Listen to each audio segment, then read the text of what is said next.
Hello everyone, welcome back to magnet brains. मैं हूं स्वाति, आपकी इंग्लिश एजुकेटर। और यहाँ पे मैग्नेट ब्रेन्स की क्लास 6 से क्लास 8 तक की पूरी टीम है जो आपको सारे सब्जेक्ट्स में हेल्प करती हैं। सारे वीडियोस रेडी हैं, आपको सिर्फ बहुत अच्छे से पढ़ाई करनी है and then you have to tell us that ma'am we are done and we were successful. So we are waiting for that message from you. अब इसी नोट पे हम हमारी क्लास 8 की इंग्लिश लिटरेचर गुलमोहर बुक का 11th यूनिट कंप्लीट करने जा रहे हैं, जिसका थर्ड सेक्शन बचा हुआ है, ग्रामर सेक्शन। प्रीवियस 2 वीडियोस जो हैं उसमें हमने एक्सप्लेनेशन और इसके क्वेश्चन आंसर्स कंप्लीट कर दिए हैं। सो अब हमारे पास आता है ग्रामर पार्ट। ग्रामर पार्ट में जो सबसे पहले हमें क्वेश्चन दिया है वहाँ पे दिया है रीराइट दीज एज रिपोर्टेड और डायरेक्ट स्पीच एज रिक्वायर्ड। सो आपको यहाँ जो सेंटेंसेस दिए हैं उसमें आपको स्पीच चेंज करना है। Now what is speech, direct speech और इनडायरेक्ट स्पीच, ये मैं आपको ऑलरेडी बहुत अच्छे से बता चुकी हूँ। अगर आपको कोई भी डाउट है तो आप जो है हमारी वेबसाइट पे जा सकते हो या यूट्यूब में जाके magnet brains direct indirect speech अगर आप करोगे फॉर क्लास 8 तो आपको आ जाएगा। उसमें हर एक क्वेश्चन प्लस हर एक जो तरीका होता है हाउ टू चेंज डायरेक्ट से इनडायरेक्ट या इनडायरेक्ट से डायरेक्ट में, तो वो जो है बहुत अच्छे से एक्सप्लेन किया गया है। तो प्लीज़ आप वो एक बार चेक कर लें if you have any doubts. Okay, so now here पहले आप क्या करोगे, आप आइडेंटिफाई करोगे कि ये कौन सी स्पीच है और उसके बाद आप चेंज करोगे। So here he thought to himself this is the best holiday I have ever had. Now you can very well see here कि आपको यहाँ पे कोटेशन मार्क्स दिए हुए हैं, ठीक है। सो यहाँ पे आपको कोटेशन मार्क्स दिए हुए हैं और अरे भाई हाँ, सो यहाँ पे आपको कोटेशन मार्क्स दिए हुए हैं और वो अपने आप से उसने क्या सोच रहा है, जो बोला उसने वो एग्जैक्टली उसने वर्ड टू वर्ड बताया है। सो ये कोटेशन मार्क्स आपको ये बताते हैं कि हम डायरेक्ट स्पीच में बात करें। जब आप इसको इनडायरेक्ट स्पीच में करोगे तो हम किस तरीके से करते हैं। सो इसको इनडायरेक्ट स्पीच में करने के लिए he thought to himself, तो हम क्या बोलेंगे, he thought that। अब यहाँ पे he thought that, अब ये this जो है ये चेंज हो जाएगा that में, that was is चेंज हो जाएगा was में। जब भी सिंपल प्रेजेंट होता है तो सिंपल पास्ट हो जाता है। So this is the best holiday, तो ये this was the best holiday। अब यहाँ पे I का क्या हो जाएगा, अब क्योंकि हम एक लड़के के बारे में बात कर रहे हैं, I को चेंज करके हम कर देंगे he। have का past tense हो जाएगा had, ever had। he thought that that was the best holiday he had ever had। understood? next देखते हैं। रेखा said please tell Rohan I will pick him up from the bus terminus। अब रेखा ने क्या कहा कि please Rohan को बता देना कि मैं उसको बस टर्मिनल से पिक कर लूंगी। तो हम क्या बोलेंगे, रेखा सेड। अब यहाँ पे देखो प्लीज है तो एक रिक्वेस्ट है, तो रेखा रिक्वेस्टेड मी टू टेल। अब यहाँ पे रेखा रिक्वेस्टेड हम मी हटा भी सकते हैं क्योंकि हमें एग्जैक्टली बताया नहीं है कि वो किससे बात कर रही है। So Rekha requested to tell Rohan that I will pick मतलब she will का हो जाएगा would, she would pick him। अब रोहन तो थर्ड पर्सन है तो him ही रहेगा। she would pick him up from the bus terminus। Please understand this thing, जब हम एक थर्ड पर्सन के बारे में बात करें तो वो चेंज नहीं होगा। So Rekha requested to tell Rohan that she will का हो जाएगा would pick him up from the bus terminus। Next है Komal asked Kapil why should we go so early. Komal ने कपिल से पूछा हमें इतनी जल्दी क्यों जाना चाहिए। तो कोमल आस्क्ड कपिल व्हाई। अब यहाँ पे देखो why they should, we change हो जाएगा दे में। वी जो होता है उसमें जब वो ऑब्जेक्ट में चला जाएगा तो वो हो जाएगा they. So Komal asked Kapil why they should go so early, why they should go so early. Next is if I win the elections, I will resolve the water problem in the city, said the minister। Minister ने एक तरीके से promise किया, तो आप क्या बोलोगे, the minister promised that if he, अब यहाँ पे win the election का past क्या हो जाएगा, won the elections। if he won the elections, he would resolve the water problem in the city। अब यहाँ पे ये he भी हो सकता है या she भी हो सकता है। okay, next is she told me she was going to move to Hyderabad the following month।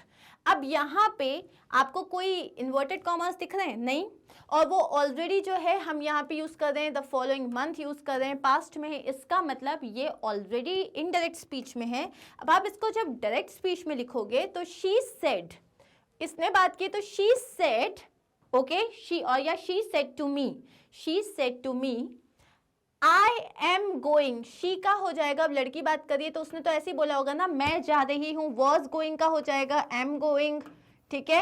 I am going to move to Hyderabad, the following month को अगर आप डायरेक्ट स्पीच में बोलते हो तो हो जाता है नेक्स्ट मंथ, तो आप बोलोगे she said to me I am going to move to Hyderabad next month.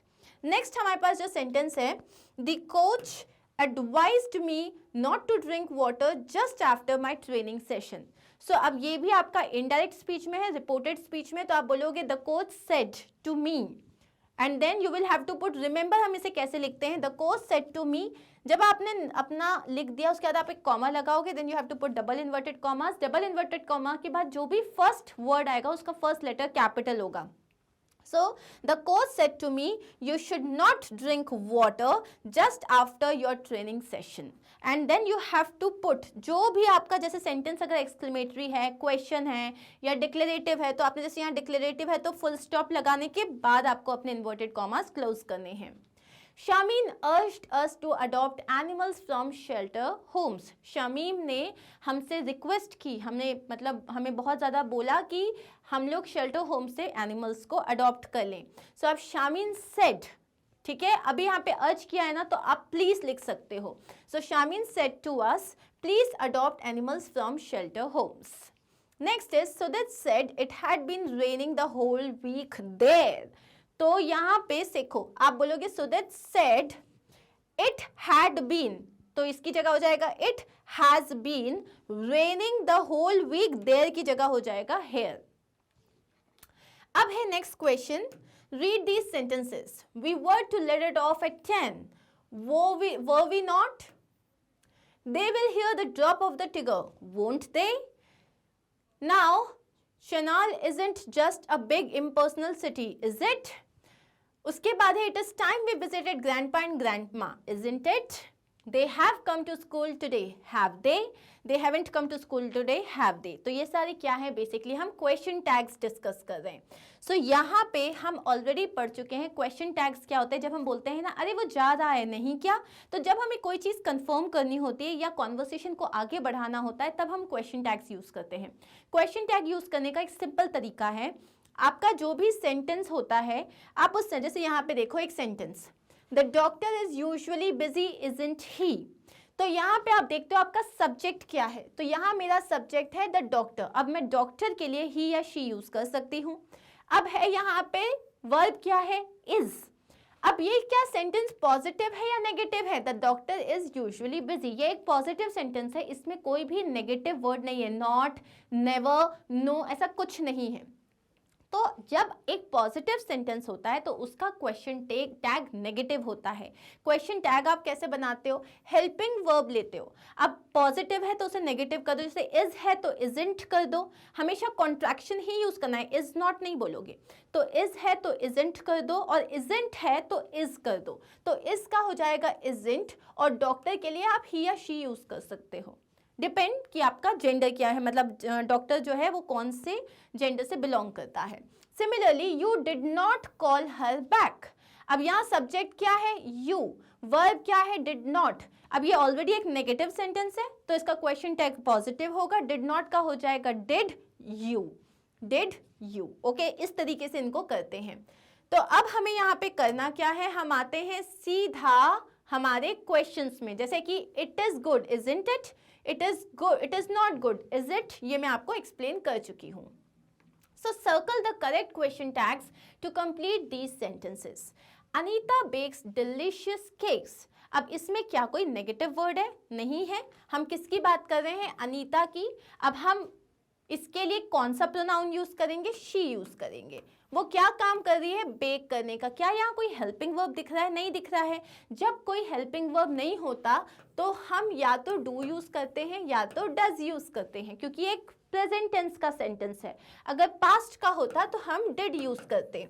अब यहाँ पे अनीता एक सिंगुलर पर्सन है तो डू तो नहीं यूज किया जाएगा, क्या यूज करेंगे हम, डज यूज करेंगे। सो अब ये पॉजिटिव सेंटेंस है तो नेगेटिव क्वेश्चन टैग होगा, तो डज का क्या हो जाएगा, डजंट। डजंट शी, तो डज शी नहीं आएगा, हमारा आंसर क्या होगा, doesn't she. Similarly the city has a festive look for new year. City का जो न्यू ईयर के लिए एकदम वो एक फेस्टिव लुक है, मतलब उसको पूरा सजाया गया है। कोई नेगेटिव वर्ड है, नहीं है। अब किसकी बात कर रहे हैं हम, द सिटी की। इसके लिए प्रोनाउन क्या यूज करोगे, इट, और वर्ब क्या है, हैज। हैज का नेगेटिव क्या हो जाएगा, हैजंट, तो हम बोलेंगे हैजंट इट। तो हैजंट इट हमारा आंसर होगा, डजंट इट नहीं आएगा। Okay, next is this is not a good time to call them. This is not, so यहाँ पे ये ऑलरेडी एक नेगेटिव सेंटेंस है। जब हम यहाँ पे बोल रहे हैं this is not a good time, हम टाइम के बारे में बात कर रहे हैं, हम दिस के लिए यूज करेंगे इट। प्रोनाउन क्या यूज होगा हमारा, इट। और इजंट ऑलरेडी नेगेटिव है, इसका पॉजिटिव क्या हो जाएगा, इज। इज इट, हमारा आंसर होगा इज इट, ये नहीं होगा। Clear. Next is we have had a busy 2 days। अब हमारे जो पिछले 2 दिन थे वो बड़े बिजी थे, इसमें कोई नेगेटिव वर्ड नहीं है। हमारा सब्जेक्ट है वी और हमारा वर्ब है वी हैव हैड। सो यहाँ पे ये जो हैव है ये वर्ब है और ये हैड जो है ये मेन वर्ब की तरह काम कर रहा है कि हमारे दिन कैसे गए एक्चुअली। सो हैव का हो जाएगा हैवेंट वी। सो ये क्या हो जाएगा, हैवेंट वी। तो ये रहे हमारे आंसर्स सारे। क्लियर। चलिए आगे बढ़ते हैं। The event went of very well. अब यहाँ पे भी कोई नेगेटिव वर्ड नहीं है, the event went of very well. Subject है हमारा द इवेंट, इवेंट के लिए अगेन आप यूज करोगे it. Okay, non living thing है, और it went of very well. Verb क्या है, वेंट। वेंट मतलब पास्ट टेंस, लेकिन कोई हेल्पिंग वर्ब नहीं है। जब हेल्पिंग वर्ब नहीं होता तो हम क्या यूज करेंगे, डिड। ओके, अब ये पॉजिटिव है तो डिड की जगह हो जाएगा डिडंट। सो डिडंट इट, ये हो गया हमारा आंसर, डिड नहीं आएगा। Next is teacher did not want this assignment today. Teacher को आज ये असाइनमेंट नहीं चाहिए था। टीचर ये रही हमारी, और इनके लिए हमने प्लूरल प्रोनाउन यूज किया शी, और डिड नॉट जो है वो एक नेगेटिव वर्ड है तो इसका पॉजिटिव हो जाएगा डिड, तो हमारा आंसर होगा did she. Next is Karan has designed an attractive poster. Hasn't he और हैज ही। अब बताओ क्या होगा, करण जो है वो ही है और हैज पॉजिटिव है, पॉजिटिव का नेगेटिव हो जाएगा तो हम क्या यूज करेंगे, hasn't he. I have never forgotten your birthday। मैं तुम्हारा बर्थडे कभी भी नहीं भूला हूँ। नेवर वर्ड जो है सेंटेंस को नेगेटिव बना देता है। सो आप क्या बोलोगे, haven't I? ओके, सॉरी, आपको पॉजिटिव यूज करना पड़ेगा have I, क्योंकि ऑलरेडी नेगेटिव है ये। तो ये रहे हमारे सारे answers. Next is add more excitement and drama to these sentences by rewriting them using the correct expressions from the box. Make sure you use the correct form of these expressions. जैसे make a sensation मतलब किसी चीज के बारे में एकदम surprising और exciting news आ जाना।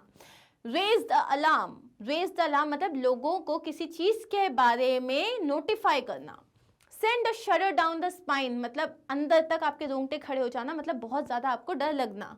A near miss मतलब पाल बाल बचना, या जैसे आपकी कोई ट्रेन है वो छूटते छूटते बच जाना। Well, when I think about what might have happened in the accident, I feel so scared. So इसमें scare करने वाला कौन सा है, so इसमें हमारे पास ये है, तो हम इसको क्या बोलेंगे, that it sends a shudder down my spine. When I think about what might have happened in the accident, it sends a shudder down my spine. Sarah's announcement that she was going to join films got people very excited. Excited के लिए क्या हो जाएगा, it made quite a sensation. So Sarah's announcement that she was going to join films made quite a sensation. Next is our cricket team almost lost the final match of the tournament. Almost lost मतलब miss वाला हम use करेंगे, a near miss. A cricket team had a near miss at the final match of the tournament. The passenger found the abandoned bag suspicious, so he immediately reported it. तो passenger को वो जो abundant bag था वो suspicious लगा, तो उसने उसको रिपोर्ट किया, मतलब लोगों को नोटिफाई करा, मतलब उसने अलार्म रेज किया. तो आप क्या बोलोगे? The passenger found the abandoned bag suspicious, so he immediately raise the alarm. Next is, read these sentences. And the two men laughed with a cold, harsh laugh. Then came a strange, rasping noise. The highlighted adjectives, जैसे ये cold, harsh laugh, strange, rasping noise, ये जो highlighted adjectives हैं, ये एक description create कर देते हैं. We can make our sentences more interesting. ऐसे अनकॉमन जो होते हैं ना, कोल्ड और हार्श, तो ऐसे जो अनकॉमन एडजेक्टिव्स होते हैं उनको यूज करके हम अपने सेंटेंसेस को और इंटरेस्टिंग बना सकते हैं. अब आपको यहाँ पे क्या करना है? The dome of the Taj Mahal. तो आप इसमें एक वर्ड यूज करना है आपको इस बॉक्स में से, और आपको इन सेंटेंसेस को और इंटरेस्टिंग बनाना है. The dome of the Taj Mahal. अब देखो, घैसली मतलब होता है डरावना, भूतिया. डिलाइटफुल मतलब जो आपको प्लेजेंट लगे. डेस्परेट मतलब कि आप कोई चीज़ को करने के लिए बहुत ज़्यादा इच्छुक हो, बहुत ज़्यादा डेस्परेट हो, मतलब क्यूरियस हो. एंड कोलोसल मतलब एक्सट्रीमली बिग. इंटेंस मतलब बहुत ही ज़्यादा इंटेंसिटी के साथ मतलब बहुत ज़्यादा वेग के साथ.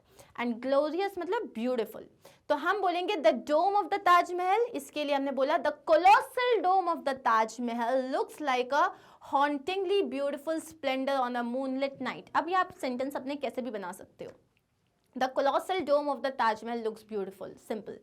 Your favourite ice cream flavour. अब फेवरेट आइसक्रीम फ्लेवर के लिए ग्लोरियस तो यूज करोगे नहीं, डिलाइटफुल यूज करोगे. तो आप क्या बोलोगे? The intense mint like flavour of my favourite ice cream is not enjoyed by many. अब मैंने यहाँ पे यूज किया है इंटेंस. अब मैं इसमें ये भी बोल सकती थी कि मेरे फेवरेट आइसक्रीम फ्लेवर के लिए that the delightful flavour tinged my taste buds. अब है एन अटेम्प्टेड बैंक रॉबरी. इसके लिए आप क्या बोलोगे? A desperate amateurish bank robbery was थ्वाटेड बाय द पुलिस. मतलब एक जो है डेस्परेट, एकदम अमेच्योर, मतलब नए नए नवसीखिए लोग जो थे उन्होंने बैंक रॉबरी करी, लेकिन पुलिस ने उन्हें चकमा, मतलब पुलिस ने उनको जो है दबोच लिया. The view from a window. The view from the window was delightful just after it had snowed. So snow होने के तुरंत बाद जो विंडो से बाहर का जो व्यू था वो एकदम डिलाइटफुल था. A dress that was gifted to you. A ghastly, gaudy dress that was gifted to me on my birthday had to be transformed into a wall hanging. मतलब मेरे बर्थडे में मुझे एक इतनी बुरी ड्रेस मिली जिसको मैंने एक वॉल हैंगिंग बना दिया. And that is it. Here we are done with our complete chapter. हमारा ग्रामर सेक्शन भी खत्म हो जाता है. So I am going to continue with the next unit. पहले उसके पहले हमारे पास एक और पोम है, वो हम करेंगे हमारे नेक्स्ट वीडियो में. सो ये सारे वीडियोस आपको मैग्नेट ब्रेन्स की वेबसाइट पे मिलेंगे, where you have to just select the class and the subject, then the topic, and your video will start. So if you understood the explanation well, then do not forget to like, share and subscribe. Take care of yourself. Bye.